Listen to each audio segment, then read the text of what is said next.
안녕하세요. 저는 막 결혼식을 올리고 신혼의 단꿈에 젖은 새 신부랍니다.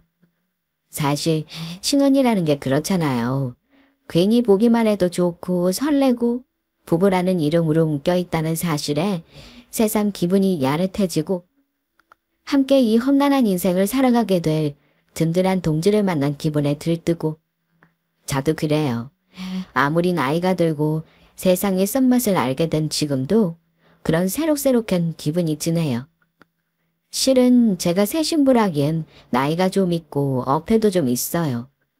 남편은 저보다 5살 연하이기도 하고 제 나이가 내년에 곧 40이 되는 꽉 찬 30대 후반이거든요.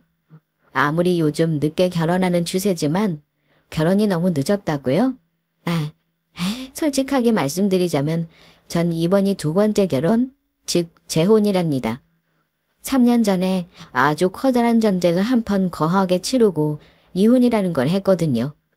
지금은 그때 이혼한 것이 너무 잘했다는 생각이 들 정도로 행복하지만 막상 이혼을 결심하기까진 정말 수많은 고민과 번뇌가 있었던 것 같아요. 꼭 내 선택이 실패한 것 같고 사람들에게 어떻게 이야기해야 하나 걱정되고 이혼녀를 바라보는 사람들의 시선 또한 두렵고 그런 기우들 때문에 제가 길다면 길고 짧다면 짧은 세월을 참고 또 참게 했던 것 같은데 지금 생각해보면 왜 그랬나 싶을 정도로 참 미련했어요. 이혼하면 세상이 끝날 줄 알았는데 사실은 새로운 인생의 시작이었던 거죠. 이혼을 결심했기 때문에 5살 연하인데다 잘생기고 초혼인 남편과 결혼해 시댁 식구들에게도 엄청 사랑받으면서 살고 있는 걸 보면 정말 이혼은 끝이 아니라 시작이 아닌가 하는 생각도 들고요. 어쩌면 그때의 보상을 지금 받고 있는 걸 아닐까 하는 생각도 듭니다. 그럼 여러분, 지금부터 저의 억장 무너지는 이혼 스토리 한번 들어보시겠습니까? 20대 중후반에 저는 좋은 대학을 나와서 대기업에 취직한 소위 말하는 엘리트 코스를 밟은 행운아라고 불렸어요. 대학 동기들의 부러움을 한 몸에 샀죠. 요즘 같은 취업난에 이름을 대면 다 아는 대기업에 취직했으니까요. 남들은 제가 쉽게 많은 것을 이루었다고 생각하지만 쉽게 손에 넣을 수 있는 게 어디 있겠어요. 특히 저 같은 평범한 흙수저가요. 백조가 고고하게 물 위를 떠다니는 것 같지만 사실 물속에선 치열하게 발길질 하는 것처럼 저도 각고의 노력을 다한 결과였죠.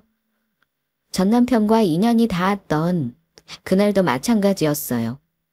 오랜만에 과 모임이 있어서 나간 자리에서는 어김없이 제 대기업 취업이 화제에 올랐어요. 야, 부럽다 진짜. 아니야, 절대. 나 진짜 고생 많이 했어. 여기저기 엄청 떨어졌다니까. 누군 노력 안 하고 고생 안 해서 취업 못하냐? 기지 말른 소리는. 하여튼 예원이 얘 진짜 운 하나는 타고난다니까. 모두 그렇게 말하며 부러워할 때 저의 마음을 알아주는 한 사람이 있었습니다. 바로 진우 선배였어요. 야, 그런 소리 그만해. 요즘 같을 때 그냥 고으로 취업하는 사람이 어디 있어? 너희 다 술 먹고 놀러 다니고 연애할 때 예원인 자격증 시험 공부하더라. 코피 흘리면서 아르바이트 한 돈으로 토익 학원 다니고 이미 스타트업 창업을 통해 어느 정도 자리를 잡고 경제적으로 성공가들을 달리기 시작한 진우 선배가 제 편을 들고 나서자 다들 입을 꼭 다물고는 더 말을 꺼내지 못하더군요. 분명 진우 선배의 말은 틀리지 않았고 편을 들어주고 제 노력을 알아주는 것이 고맙긴 했지만 전 좀 의아했어요. 저 사람 나랑 그렇게 친했나? 몇 마디 섞어보지도 않았던 것 같은데 저에 대해 꽤 많이 알고 있는 것 같아 좀 신기하기도 했고요. 그렇게 생각하긴 했지만 어려운 선배라 물어보진 못하고 그 순간이 지났죠. 그리고 술자리가 무르익을 때쯤 진우 선배가 저한테 와서 은근히 그러더라고요. 아이스크림이나 먹으러 갈까? 저도 슬슬 술기운이 오르던 차에 술이라도 깰 겸 자리에서 일었었습니다. 네, 가요. 아무런 의심도 없이요. 그렇게 저희는 나란히 막대 아이스크림을 먹으며 길을 걷게 되었습니다. 저는 딸기만, 진우 선배는 메론 맛. 너 엄청 오랫동안 짝사랑했던 거 모르지? 네? 내가 복학하고 강의실에 들어서고 제일 먼저 눈에 띈 게 너였어. 그때부터 그냥 너만 보이더라. 너 열심히 사는 모습도 참 예뻐 보이고. 그리고 저는 그날 기습 고백을 받았고 진우 선배가 먹던 메론 맛이 나는 첫 키스까지 하게 되었답니다. 그렇게 저희는 사귀게 되었고 3년이란 시간이 지나 어느덧 결혼 약속까지 한 사이가 되었습니다. 그 당시 저는 여전히 대기업을 다니고 있었고 진우 선배 스타트업은 꽤 큰 성공을 거두게 되었습니다. 좋은 차를 타고 좋은 옷을 입고 그야말로 성공한 청년 사업가가 된 거죠. 나 이제는 정말 결혼해도 될 것 같은데 양가 부모님께 인사드리자. 그렇게 진우 선배는 저희 부모님을 만나게 되었고 저희 부모님도 진우 선배를 사윗감으로 엄청 마음에 들진 않았지만 그렇다고 싫어하지도 않는 눈치였어요. 나는 나쁘지 않은데 집안 환경이 좀 걸린다 예원아. 다른 건 몰라도 호르몬이 밑에서 자란 외동아들이라니 너 정말 괜찮겠니? 사실 저도 부모님이 걱정하시는 이 부분이 내심 마음에 걸렸던 차였죠. 사실 진우 선배는 홀어머니의 외동아들이라는 극한 환경을 가진 어떻게 보면 남편감으로서 여자들이 썩 내키지 않는 조건을 가졌었거든요. 일단 내가 한번 만나볼게. 선입견을 가지고 사람을 대하면 안다는 거니까. 그렇게 저희 결혼의 마지막 관문, 진우 선배의 어머니를 만나게 되는 날이 왔어요. 어머님이 나 싫어하시면 어쩌지? 에이, 우리 엄마도 엄청 좋아할걸? 엄마도 늘 딸 가지고 싶다고 노래를 불렀는데 너처럼 애교 많고 살가운 며느리면 아마 업고 다니실 거다. 홀어머니의 외동아들 말고도 이것저것 걱정되는 것이 너무도 많았죠. 뭐 누구나 예비 시어머니를 뵈러 갈 때까지는 걱정들이었죠. 특히 진우 선배 재산에 비해 기우는 친정집 형편도 괜히 흠잡히지 않을까 걱정이었어요. 그래도 어머니가 우리 친정 넉넉지 못하다고 싫어하시거나 그러지 않을까? 제가 안절부절 못하니까 진우 선배가 안심하라는 듯 그러더군요. 우리 엄마 엄청 고생하면서 살았어. 요즘이야 내가 돈을 버니까 고생 없이 사시는 거지. 어려운 시절 겪으시면서 나 키우셨어. 어려운 거 흠 아닌 거 아는 분이니까 너무 걱정하지 마. 그렇게 걱정을 태산처럼 하나 나간 자리. 어머님은 생각보다 엄청 온화하신 인상이셨어요. 털이 복슬복슬한 모피코트를 입고 곱게 앉아 계시는데 정말 부잣집 만화님 같다고 할까요? 진우 선배를 키우며 혼자 고생하셨다는 것이 믿기지 않을 정도로 엄청 고상해 보이셨어요. 대화는 제 걱정과는 달리 꽤 좋은 방향으로 흘러갔어요. 어색하지만 나쁘지 않은, 딱히 맘에 걸리는 것도 없는 그런 시간이 지나고 있는데 진우 선배 핸드폰이 급히 울리더군요. 나 거래처잖아. 잠깐 두 여성분들끼리 이야기 좀 하고 계세요. 라며 진우 선배가 전화를 받으며 자리를 떠나고 덩그러니 둘만 남은 자리 어머니의 본색은 그때부터 드러났죠. 그 온화하고 고운 얼굴의 시어머니는 아주 솔직하고 직설적이셨습니다. 예원아, 너 우리 아들 한 달에 얼마나 버는지 알지? 자세히는 모르고 들어서 대충만 알고 있어요. 저번 달에 입금된 돈만 자그만치 1억이다 1억. 요즘 잘 나가는 전문 직종 연봉을 한 달 만에 벌어온 애가 쟤야. 그때까지만 해도 엄마의 아들 자랑 정도로 생각한 저는 배시시 웃으며 그랬어요. 진우 선배, 아니 오빠가 대학 동기들 사이에서도 엄청 유명해요. 일찍 성공한 사람으로요. 그러자 탐탁치 않은 눈빛으로 저를 바라보시던 시어머니가 물으시더군요. 너의 친정이 뭐 하신다고 했지? 그냥 조그맣게 장사하세요. 그래? 그렇다면 수입은 뻔하겠구나. 내 단도직입적으로 말아봐. 무슨 이야기를 하시려나? 저 긴장하며 대답했습니다. 네, 편히 말씀하세요. 제가 편히 말씀하시라고 했다고. 시어머니는 정말 편하게 말씀하시더군요. 내 아들 돈으로 며느리랑 며느리 친정이 호의호식하면서 사는 꼴 못 본다. 네 친정에 돈 퍼나를 생각일랑 애초부터 하지 말라는 뜻이야. 알겠니? 저는 지금 제가 제대로 들었나 제 귀를 의심했어요. 네? 못 알아들었니? 네가 내 아들 돈을 보고 결혼했든 아니든 바라지 말라는 거야. 국물도 없으니까. 정말 황당하고 어이가 없었습니다. 애초에 제가 진호 선배 돈을 보고 접근한 것도 아니고 저도 나름 남들이 부러워하는 대기업에 다니는 3년차 직장인인데 돈을 보고 결혼을 했든 남편 돈으로 호의호식 일하니요. 어이가 없어도 너무 없더군요. 저렇게 착한 가면을 쓰고 진우 선배가 자리를 비우기만을 기다렸다가 말씀하시는 것이 특히 소름이 돋았습니다. 이거 무슨 아침 드라마에서 보던 못된 시어머니 전형적인 모습이잖아요. 저는 그때 그 순간 자리를 박차고 나와 결혼을 파토냈어야 했어요. 정말 그때 그러지 못한 걸 두고두고 후회했으니까요. 굳이 이제와 변명하자면 그놈의 사랑 때문이었죠. 뭐 제가 바보였습니다. 저는 그때 정말 와락 올라오는 화를 꿀꺽 삼키며 시어머니에게 조곤조곤 말씀드렸어요. 네. 무슨 말씀인지 잘 알았어요. 걱정되시는 마음도 이해하고요. 하지만 어머니께서 걱정하실 일은 일어나지 않을 거예요. 진우 선배만큼은 아니지만 저도 돈은 조금 벌 만큼 괜찮은 직장에 다니고 있고 친정집도 그렇게 찢어지게 가난하지 않아요. 지금까지 누구한테 선보이려고 사신 적 없는 성실한 분들이세요. 아고요.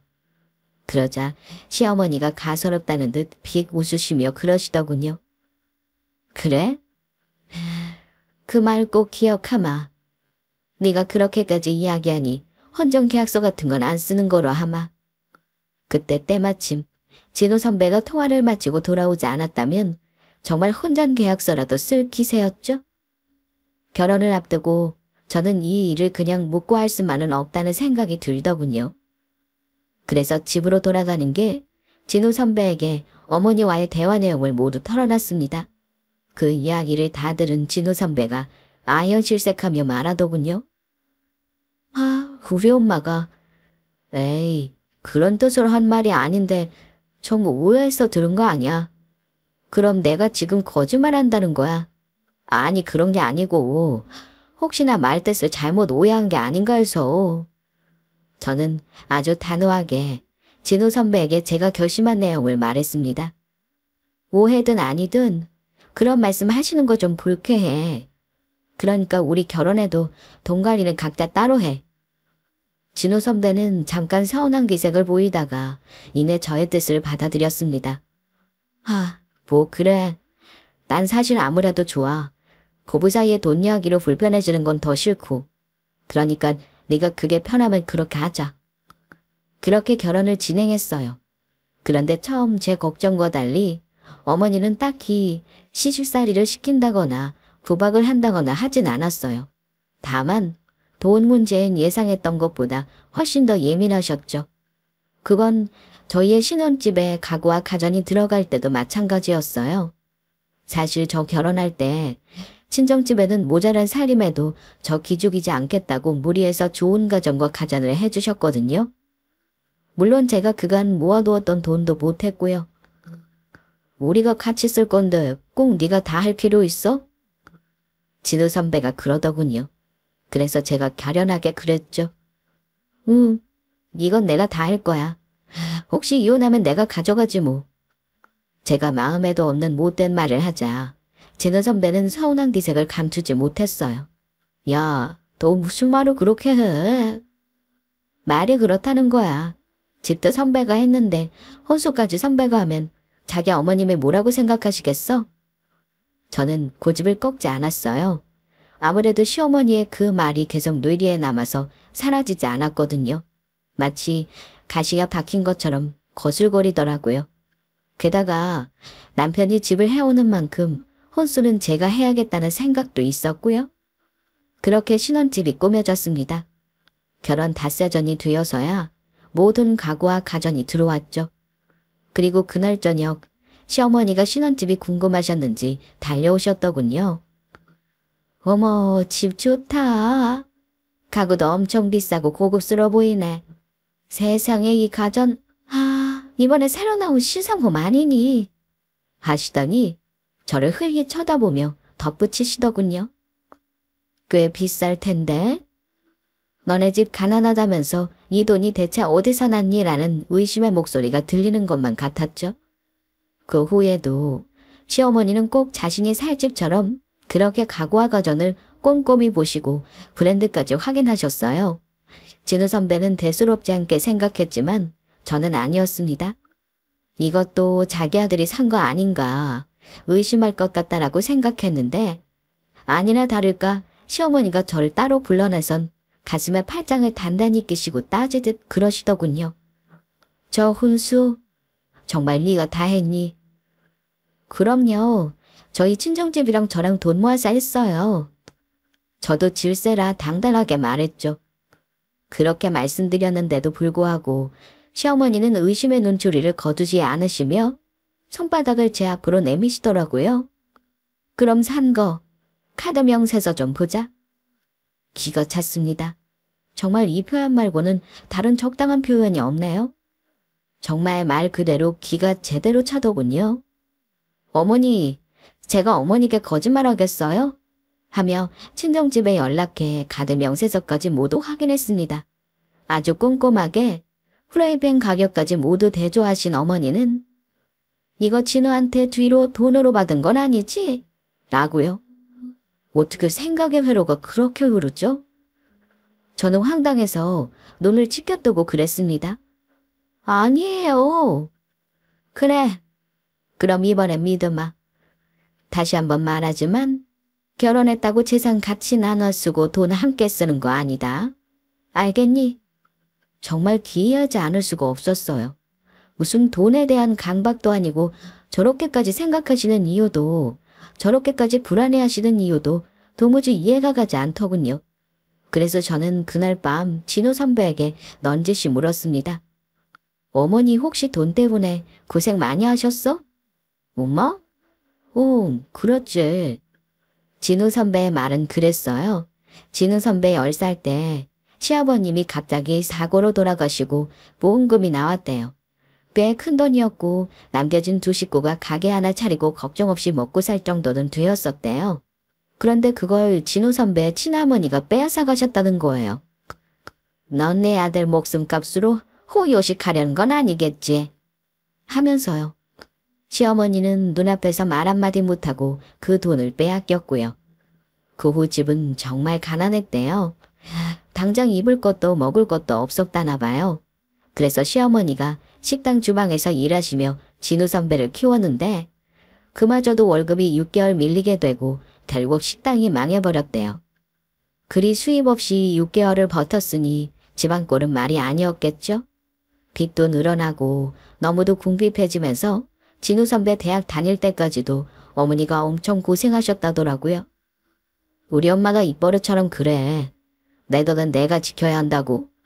그 얘기를 듣고 나니 어머니가 내게 왜 그랬는지 조금은 이해가 되더군요. 누군가 큰 돈을 빼앗아가고 받을 돈을 받지 못해 아들 하나 키우며 힘든 삶을 사셨으니까요. 하지만 막상 저를 그런 파렴치한들과 같은 선상에 놓고 생각하신다고 생각하니 무척 불쾌한 마음도 들더군요. 사실은 선배, 조금 전에 저는 조금 전 시어머니와 있었던 이야기를 솔직하게 진우 선배, 아니 남편에게 털어놨습니다. 그러자 남편은 크게 놀라더군요. 그러다 좀 슬픈 표정을 지으며 그러더라고요.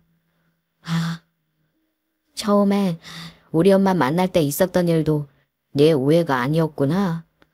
어머니가 돈에 대한 트라우마가 있으셔서 그런 거구나. 이제야 좀 알겠어. 그러게.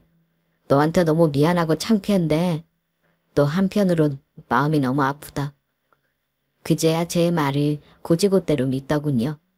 그러면서 하는 말이 아직 널 엄마가 가족으로 받아들이지 못해서 그러시나 봐. 조금만 더 기다려줘. 우리 엄마가 널 가족으로 온전히 받아들이시면 안 그러실 거야.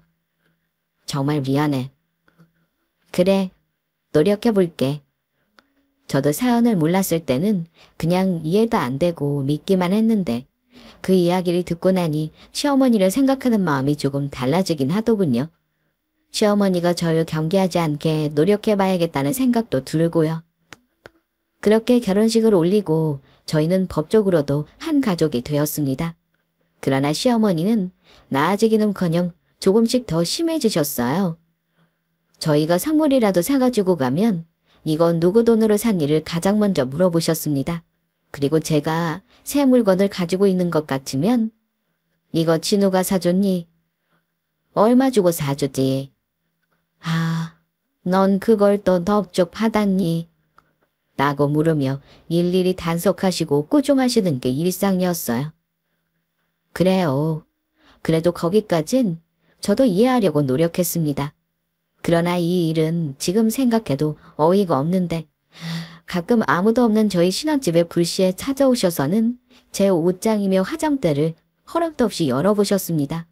그리고 못 보던 새 옷이나 액세서리라도 발견되는 날이면 증거를 남기듯 사진을 찍어 제게 메시지를 보내셨죠. 이게 뭐야? 제가 놀라 사진을 확인하면 득달같이 전화가 걸려왔습니다. 잔뜩 성난 목소리로 이건 얼마니? 너 설마 내 아들 돈으로 이런 거 사 입는 거니? 너 내 아들 돈 보고 결혼했지? 하며 태학을 부리셨죠. 어머니, 이거 제 돈으로 산 거예요. 라고 말하면 너 카드 명세서 가져와봐. 라는 말이 당연하다던 듯 붙었고요. 이쯤 되니 어머니를 이해하며 참아오던 제 마음도 폭발 직전에 이르렀습니다. 도대체 저를 뭐로 생각하시는 건가 싶기도 하고요. 제 능력이 없는 것도 아니고 거지도 아니고 하물며 꽃뱀은 더더욱 아닌데 늘 절 무슨 돈 보고 접근한 꽃뱀 취급하는 기분이었어요. 꽃뱀이 아니면 자기 아들 옆에서 쪽쪽 돈을 빨아먹는 기생충으로 생각하셨을지도 모르죠. 저도 제 한계에 바닥이 서서히 드러나기 시작할 무렵이었어요. 어느 날 퇴근한 남편의 표정이 무척 좋더라고요. 완전 들뜬 듯도 하고요. 그래서 제가 물었죠. 무슨 좋은 일 있어? 연아, 나 이번에 사업 제대로 확장할 수 있을 것 같아. 남편의 이야기를 들어보니 합병이었어요. 남편은 기술개발 쪽으로는 워낙 능력이 있는 사람인데 사실 사업 수와는 많이 모자랐어요. 그때 남편이 꺼낸 투자 합병도 무척 위험해 보였고요. 아무래도 남편의 거금이 들어가야 하는 위험 부담이 큰일 같았죠. 저는 걱정되는 마음에 살짝 첨언했어요. 좀 더 생각해보는 건 어때? 아직 사업 확장은 시기상조인 것 같은데. 지금은 기술력 보완에 힘쓸 때 아니야? 그랬더니 남편이 정색하며 그러더군요. 네가 뭘 한다고 그래? 이번이 얼마나 큰 기회인데. 지금 놓치면 다시는 안 올지도 몰라. 오빠, 기회는 언제고 와. 오빠네 회사는 특히 더 좋은 기회가 올 수도 있어. 지금처럼 오빠가 자금 투자를 해야 하는 리스크 없이 갈 수 있다니까. 아, 이래서 회사원이랑은 말이 안 통한다니까. 사업하는 사람들이랑 배포가 달라. 하더니 방으로 쏙 들어가 버리는 거예요. 저는 솔직히 불안하기도 하고 저를 무시하는 태도가 무척 마음에 들지 않았지만 이 정도 이야기했으면 알아서 잘 하겠지 하며 참았습니다. 사실 그때쯤 남편이 바빠지면서 외박하기 일쑤였고 집에 안 들어오는 일도 잦았고 술을 먹고 여자 향수 냄새를 묻히고 오는 날이 많아지면서 신혼 때처럼 사이가 좋지 못했거든요. 게다가 재산 관리도 완전히 따로 하다 보니 솔직히 부부라는 생각보단 하우스메이드 같다는 생각도 들기도 했고요. 그런데 그 일이 사달이 될 줄은 정말 몰랐습니다. 어느 날 남편이 샤워하고 있는데 핸드폰이 울리더군요. 전화 왔어. 급한가 봐. 2번이나 오는데? 그래? 그럼 네가 좀 받아줘. 남편이 그러기에 저는 아무 생각 없이 전화를 받았어요. 전화한 사람은 바로 은행대출 관련 직원이었습니다. 아파트 담보대출 문제로 서류 제출 때문에 전화드렸습니다. 전 처음에 스팸 전화인 줄 알았어요. 무슨 말씀이세요? 김진우 고객님 맞으신가요? 네, 맞는데요. 아파트 담보 대출이라니요? 아파트 담보로 7억 대출 신청하신 거요. 누락된 사료가 몇 가지 있어서 보안 요청 드리려고 전화했어요. 아, 네. 제 남편인데 지금 씻고 있어서요. 전화하라고 할게요. 저는 순간 귓가에 이명이 들린다는 게 뭔지 처음 알았어요. 삐 하는 소리가 들리면서 정신이 멍해지더군요. 아무리 재산 관리를 따로 하고 이 집이 결혼할 때 자기가 해온 제 집이라고 해도 그렇지. 어떻게 이런 방구 상의도 없이 혼자 저 큰 금액을 대출받을 생각을 했을까요? 게다가 그 당시 남편 회사 규모면 7억의 대출을 받을 정도면 정말 힘들다는 거였거든요. 이미 회사로 받을 대출은 다 받고 아파트까지 손댔다는 말이 되는 거니까요. 저는 샤워하고 나오는 남편을 향해 물었습니다. 이 집으로 대출 신청했어. 어? 그걸 네가 어떻게 알아? 하들딱 놀란 남편이 눈이 휘둥그레져 묻더군요. 당연히 내가 알아야 하는 거 아니야. 지금 은행에서 전화 왔어. 서류 누락되었다고. 결국 그 말도 안 되는 투자를 해서 합병을 하겠다는 거야. 아니 내가 알아서 해. 지금 회사도 빚 장난 아니지. 야, 내가 알아서 한다고. 당연히 선배가 알아서 해야지. 이 집까지 다 날아가면 진짜 우리들 바닥에 나앉을 텐데. 아니나 다를까. 저의 반대에도 남편은 무리한 투자금을 넣어 합병을 추진했고 사실은 부실 기업이었던 그곳의 빚까지 모조리 떠안게 되는 지경에 이르게 되었습니다. 그런데 사실 제가 보기에 남편의 회사는 최악은 아니었어요. 충분히 일어설 수 있는 상황이었어요. 조금만 열심히 하고 해결하려 들면 해결 가능한 일이라는 판단이 서더라고요. 전 사실 이런 어려움도 함께 겪고 이겨내고 견뎌내는 게 부부라고 생각했습니다. 극한의 상황이 닥치던 그때도 마찬가지였었죠. 이 위기 잘 넘길 수 있어. 선배네 회사가 흔들린 게 아니잖아. 이건 잠깐의 판단 미스라고. 선배네 회사 아직 굳건하고 어깨 평판도 좋으니까 충분히 투자받고 다시 일어설 수 있어. 살다 보면 이런 위기 한 번씩 와. 지금 이겨내면 분명히 선배한테 좋은 밑거름이 되어줄 거야. 저는 정말 남편과 함께 위기를 잘 극복해 보려고 힘을 북돋아 주려 노력했습니다. 하지만 남편에겐 그런 의지가 보이지 않았어요. 대학 졸업하고 처음으로 아이템을 잡아 시작한 사업이 너무도 잘 되어 승승장구하다 보니 이런 위기 상황이 닥치자 너무 당황하고 좌절하더라고요. 아, 나 진짜 이렇게 망하는가 봐. 아니라니까. 절대 안 망해. 사업하다 보면 누구나 겪는 일이야.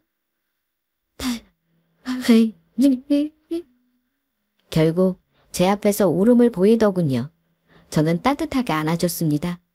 잘 이겨낼 수 있을 거라고요. 그리고 결심했죠. 만약 이 순간 정말 현명하고 멋지게 잘 이겨내고 위기 상황을 대처하기 위해 열심히 노력한다면 평생 이 남자 믿고 살아가도 될 거라고. 그런데 만약 여기서 무너진다면 이 남자 곁에 있을 수 없다고. 사실 살다 보면 이런저런 일, 수많은 위기와 고난이 닥치잖아요. 그런데 그 고난이 닥치는 건 문제가 아니라고 생각해요. 그 위기를 어떻게 대처하고 넘기는지가 중요한 거죠.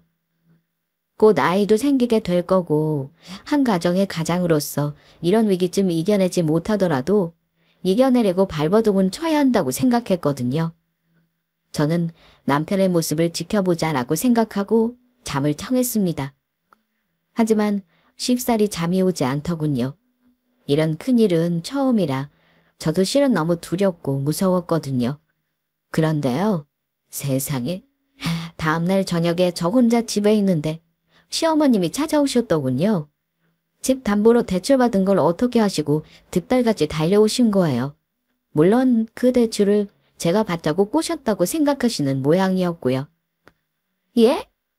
너 대체 이 큰 돈이 어디다 필요해서 진정 퍼다주려고 작정했니? 저와 제 친정까지 들먹이시는데 화가 머리끝까지 나더군요. 지금 이 상황에 아들이 신혼집 담보로 대출받아서 말도 안 되는 사업에 꼬라박았다고 말을 해버릴까 하는 걸 간신히 참았습니다. 어머니, 일단 앉아서 제 이야기 좀 들어보세요. 아이고, 더 들을 것도 없다. 뻔하지. 진호가 그 큰 돈이 왜 필요하겠어? 돈을 얼마를 버는데 네가 꼬드긴 게 뻔하지? 어머님, 이 집 대출 제가 받은 거 아니에요. 그러니까 직접 어머님 아들한테 가서 물어보세요. 저한테 이러지 마시고요. 하지만 어머니는 막무가내였습니다. 이게 또 진우한테 미루고 있네. 이 꽃뱀 같은 게 너 이러려고 결혼한 거지. 이 집이 어떻게 네 집이야? 왜 네 맘대로 대출을 받냔 말이야? 법적으로도 내 아들 집이고 너 이혼해도 결혼 전 취득한 재산이라 이 집에 네 목 하나도 없어. 이혼 후 재산분할까지 알아보셨다니 정말 목구멍에 턱하고 막혀서 말이 나오지 않더군요. 저는 어머님이 저한테 과하게 돈으로 스트레스를 주셨어도 절 이렇게까지 생각하고 있을 줄은 꿈에도 몰랐거든요. 이 정도면 강박적으로 정신과 치료를 받아야 하는 게 아닌가. 정말 척추를 타고 소름이 오소소 돋아나더라고요. 어머니, 제가 왜 어머니한테 이런 이야기까지 들어야 하는지 정말 모르겠어요. 제가 뭐가 모자라서 남자 돈 해먹으려고 결혼을 하냐고요, 왜? 지금 남편 상황을 다 이야기해버리고 싶은 걸 정말 꾹꾹 눌러 참았습니다. 아시게 되더라도 남편 입으로 직접 듣는 게 맞다고 생각했거든요. 안 그래도 가난에 대한 두려움이 있으신 분인데 차마 제 입으론 사실대로 말할 수 없어 그렇게 따지는 것으로 그쳤어요. 이게 그래도 당장 대출금 갚아. 알겠어. 바득바득 폐악을 부리시며 안 나가시는 시어머니를 억지로 돌려보내고 저는 소파에 엎어졌어요. 정말 온몸에 진이 다 빠지더라고요. 안 그래도 전날 잠도 설치고 하루 종일 그 일에 신경 쓰여 이것저것 알아보고 회사 업무까지 했는데 어머니가 한바탕 난리치시는 통에 정말 녹초가 되어 쓰러져 버렸어요. 그렇게 저는 소파에 널브러져 남편을 기다렸습니다. 그런데 남편은 전화도 받지 않고 새벽 5시가 되어서야 술에 취해 집으로 돌아왔습니다. 그렇게 3일 연속으로 술에 쩔어 들어오는 남편을 보는데 이겨내기는커녕 아예 인생을 모두 포기한 사람 같더군요. 일 안 할 거야. 제가 답답해서 묻자 남편이 그러더군요. 다 때려치워. 그냥 좆된 거야. 좆된 거라고. 그제서야 내가 지금 이 상황에서 이 결혼을 이어가는 것이 맞나 싶더군요. 시어머니에게 매번 꽃뱀이라는 소리를 듣고 거물이 취급을 당하면서도 참았던 이유는 오로지 남편이었어요. 그런데 남편이 이런 실망스러운 모습을 보이자 저는 참담할 게 그지없었습니다. 남편 저 상황이면 곧 이 집이 넘어가는 건 순식간이고 그 후 당연히 집 월급까지 타압당할 것이 뻔한데 말이죠. 근데 참 불행은 함께 손을 잡고 온다더니 그 말이 딱 맞더군요. 다음날 저는 아버지께 급한 전화 한 통을 받았습니다. 바로 저희 친정엄마가 갑자기 쓰러졌다는 거예요. 저는 바로 회사 반차를 내고 병원으로 달려갔습니다. 어머니는 수술 중이셨고 아버지는 참담한 얼굴로 고개를 떨구고 계시더라고요. 아빠, 예원아, 아이고, 네 엄마 어쩌냐 하시는데 분위기가 심상치 않더군요. 네 엄마가 갑자기 뇌출혈로. 그렇게 저는 아버지와 꼬박 8시간을 수술실 앞에서 기다렸습니다. 다행히 수술은 잘 끝났고 어머니는 중환자실로 옮겨졌어요. 수술은 잘 끝났습니다. 경과를 더 지켜봐야 하겠지만 초기에 잘 발견하셔서 후유증도 그리 남지 않을 것 같습니다. 의사 선생님의 말씀에 정말 무너졌던 하늘이 다시 솟구치는 기분이었어요. 아빠, 다행이에요. 진짜 다행이야. 그런데 아빠의 표정이 밝지만은 않았어요. 아빠, 왜 그래요? 너 무슨 일 있어? 엄마 수술하는 동안 알아봤는데 뇌출혈 보험을 안 들어줘 있다구나. 당장 수술비랑 입원비하면 돈이 꽤 될 텐데 가게가 당장 나갈지 모르겠네. 아버지는 평생을 바친 가게를 내놓으실 생각이신 것 같았어요. 저는 아버지 손을 꼭 잡으며 말했죠. 아빠, 걱정하지 말아요. 내가 모아둔 돈이 좀 있어. 뭐? 아이고, 그건 안 되지. 그 비 같은 돈을 어떻게 써? 싫다. 내가 알아서 할 거다. 평생 엄마 아빠가 나 키워주고 뒷바라지 해주셨는데 이 정도는 당연히 내가 하는 거야. 진짜 걱정하지 말아요. 대기업 다니는 딸이 이럴 때 좋은 거지. 저는 아버지의 만류에도 불구하고 그동안 모아뒀던 적금을 깨서 어머니의 병원비를 냈습니다. 저에겐 꽤 큰 돈이었지만 전혀 아깝지 않았어요. 그리고 저는 남편 일도 좀 있고 회사에도 병가를 내고 친정 어머니의 곁을 지켰어요. 어머니는 수술 후 곧 깨어나셨어요. 오랜만이라 엄마와 시간을 보내니 좋더라고요. 그런데 시어머니에게 전화도 오더라고요. 무슨 일인가 싶어 전화를 받았죠. 네, 어머니. 너 어디니? 왜 진호 전화를 안 받아? 너 설마 아직 그 아파트 대출 정리 안 했니? 수화기 너머로 찢어지는 음성이 들리는데 순간 짜증이 훅 치받더라고요. 어머니, 그 대출 어머니 아들이 받은 거라고 몇 번을 말씀드려요. 저 지금 친정엄마 편찮으셔서 병원에 있어요. 그러니까 나중에 전화드릴게요. 뭐, 사부이니? 네. 어디가 편찮으신데? 그렇게 물어오는데 또 이럴 땐 상식적이기도 하고 그래서 솔직하게 말씀드렸어요. 뇌출혈을 쓸어주셨는데 수술하고 깨어나신 지 얼마 안 되셨어요. 어머, 괜찮으시다니. 다행이네. 네, 걱정해 주셔서 감사합니다. 보험은 잘 들어놓으셨겠지?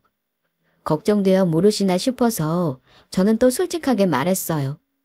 아니요, 보험 안 드셔서 수술비 냈어요. 어머님도 뇌혈관 쪽 보험 잘 들어놓으셔야겠어요. 혹시 모르니깐요. 그러자 시어머니는 한동안 말씀이 없으셨어요. 어머니? 제가 대답을 기다리다 되묻자 시어머니가 착 가라앉은 음성으로 또 물으시더군요. 병원은 어디니? 병문안이라도 오시려나 싶어 병원 이름을 말씀드리며 병문안은 오실 필요 없다고 하고 전화를 끊었습니다. 그런데 2시간쯤 지났을까요? 갑자기 병실 문이 확 열리더군요. 그러고 그 열린 문으로 시어머니가 씩씩거리며 들어오셨습니다. 야, 이게 보자 하니까. 저를 향해 소리를 빽 지르시더니 다짜고짜 제 뺨을 후려 갈기시더군요. 당연히 맞은 저도 너무 놀랐지만 병상에 누워 계신 친정엄마가 너무 놀라서 벌떡 침대에서 일어나셨어요. 아직 회복도 다 안 돼요. 절대 안정이 필요한 상황에 말이죠. 어머니, 지금 뭐 하시는 거예요? 너무 놀라 뺨이 아픈지도 모르겠더라고요. 시뻘개진 뺨을 부여잡고 제가 놀라 물으니 시어머니가 한다는 말이 너, 내가 내 아들 돈으로 진정에 퍼다 나르지 말랬지. 너 이 수술비 누가 냈어? 내 아들 돈으로 낸 거 아니냐고. 어디서 꽃병 같은 게 시집 와가지고 다? 이 소리가 뭐냐고요? 순간 제 이성과 인내끈이 끊어지는 소리였습니다. 엄마가 편찮으신데 대수술을 받은 환자 앞에서 딸 뺨을 후려치다니요. 이건 도저히 참을 수가 없더군요. 저도 이번만큼은 당하지만은 않았습니다. 아니요. 딱 받은 만큼 돌려줬죠. 저도 시어머니 뺨을 똑같은 강도로 세게 후려쳤어요. 자, 찰진 소리가 병실을 울렸고요. 놀란 저희 친정엄마는 눈이 휘둥그레졌죠. 평소 예의 바르던 딸이 시어머니의 싸다구를 날렸으니깐요. 너. 놀란 시어머니도 마찬가지였습니다.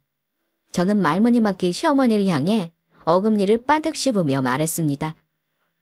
지금 당신 아들이 우리 엄마 병원비 낼 돈은 있는 줄 알아요? 회사 다 망해서 쪽박차게 생겼는데? 그게 무슨 소리야?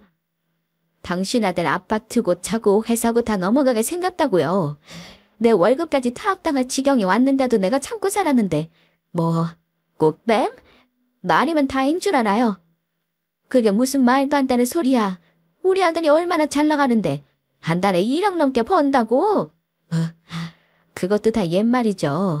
맨날 술 처먹고 바닥 비매기면서 우는 찌질이라고요. 지금 당신 아들? 저는 진짜 화가 머리끝까지 올라 시어머니께 쏘아붙였죠. 우리 엄마 병원비 내가 회사 다녀서 모은 돈으로 내가 냈어. 생각해보니 고마운 건 있네.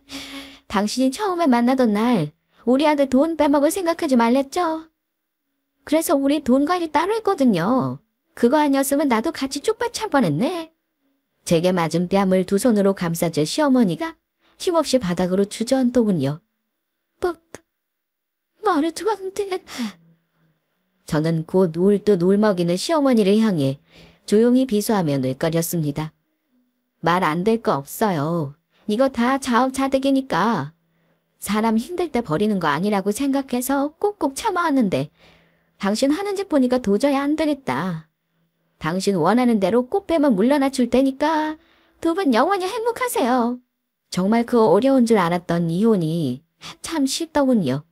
아이도 없고 분할할 재산도 없으니 정말 일사천리로 진행되었습니다. 하지만 단 하나. 넌 한 번만 봐주면 안 될까? 제게 울며 매달리는 진우 선배에게 매몰차게 뒤돌아서는 것은 꽤 힘든 일이었습니다. 하지만 전 모질게 마음먹은 만큼 모질게 말했죠. 난 이번 일로 선배가 가정을 지키기엔 너무 나약한 사람이라는 걸 알았어. 그리고 다 떠나서 나 당신 어머니랑 한 식구 하기 싫어. 다시는 얼굴도 보고 싶지 않아. 그렇게 이혼하고 몇 달 후 저는 회사 직원들과 점심 식사를 하기 위해 근처 식당에 들렀습니다. 밥을 잘 먹고 계산하려는데 주방에서 아주 낯익은 얼굴이 쑥 튀어나오더군요. 바로 시어머니였습니다. 처음 보았을 때 그 기품 있고 우아한 모습은 온데간데 없고 그저 피곤했지든 추레한 모습으로 주방 일을 하고 계시더군요. 아들이 벌어다 준 돈으로 호요식하며 며느리가 그 돈 빼앗아갈까봐 전전긍긍을 하던 그때와는 너무 판이한 모습으로요. 저는 나오는 길 사장님께 5만 원권 한 장을 건넸어요. 이거 저 주방 이모 주세요. 정예언이 주고 왔다고 전해주시고요. 그 돈을 받은 시어머니의 기분은 어땠을까요? 아직도 제가 제 아들 돈에 빨대를 꽂으려고 접근했던 꽃뱀으로 보일까요? 아니면 자신의 잘못을 조금이라도 뉘우치고 있을까요? 재혼해서 행복한 지금도 가끔 그때 생각이 나요. 그리고 생각하죠. 가만히 보면 정말 사람 팔자는 어떻게 될지 모르는 거구나라고요. 좀 있다고 없는 저희 친정 무시하던 시어머니가 그 노년의 주방에서 일을 하시는 것처럼 말이에요. 그래서 결론은 저는 지금 행복하고 그때 이혼 참 잘했다랍니다. 여러분들은 제가 용기 내서 꺼내본 제 이혼 이야기 어떻게 들으셨나요? 긴 이야기 들어주셔서 정말 감사합니다. 여러분들도 저처럼 행복하시길 간절히 빌겠습니다.